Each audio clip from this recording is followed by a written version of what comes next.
எந்த ஒரு மசாலாவும் அரைக்காமல் சட்டுன்னு செய்கிற மாதிரி ஒரு எண்ணெய் கத்திரிக்காய் குழம்பு நம்ம சேனலில் பார்க்கலாமா? ஃபஸ்ட்டு நான் 2 பெரிய வெங்காயத்தை எடுத்து சாப்பரில் போட்டு நல்லா சாப் பண்ணி எடுத்துக்கிறேன். இது ஒரு சைடில் வச்சுட்டு ஒரு வடை சட்டி எடுத்துக்கோங்க. அதில் நல்லெண்ணெய் ஊற்றி எண்ணெய் நல்லா சூடானதுக்கு அப்புறமேல் கத்திரிக்காவை ஷேப்பில் வந்து கட் பண்ணி அதையும் எண்ணெயில் நல்லா வதக்கி தனியாக ட்ரான்ஸ்ஃபர் பண்ணி வச்சுக்கோங்க.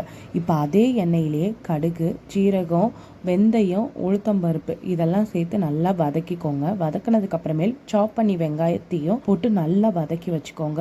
அதுக்கப்புறம் கருவேப்பிலை போட்டு அதையும் வதக்கிக்கிட்டு நான் 4 தக்காளி எடுத்து அதை நல்லா மிக்சியில் ஃபைன் பேஸ்ட்டாக அரைச்சிக்கிறேன். கூடவே குழம்புக்கு தேவையான தண்ணியும் மிக்சி ஜாரை கழுவி ஊற்றிக்கிட்டு அதை ஒரு 5 நிமிஷம் மூடி வச்சு நல்லா வேக வச்சுக்கிறேன். தேவையான உப்பு, கொஞ்சம் மஞ்சத்தூள், வீட்டு மிளகாத்தூள் 2 ஸ்பூனு, கொஞ்சம் தனி மிளகாத்தூள் போட்டு எல்லாத்தையுமே மிக்ஸ் பண்ணி எண்ணெய் பிரிஞ்சு வர அளவுக்கு வெயிட் பண்ணி புளி தண்ணி ஊற்றிட்டு கடைசியில் தேங்காவை அரைச்சி ஊற்றி குழம்பு நல்லா கொதிச்சதுக்கப்புறம் வதக்கி வச்ச கத்திரிக்காவையும் சேர்த்து ஒரு கொதி விட்டு ஆஃப் பண்ணி சூடான சாப்பாடில் சாப்பிட்டு பாருங்கள். டேஸ்ட்டு சும்மா அப்படி இருக்கும். மறக்காமல் கமெண்ட் பண்ணிவிடுங்க. அடுத்த வீடியோவில் பார்க்கலாம். பாய்.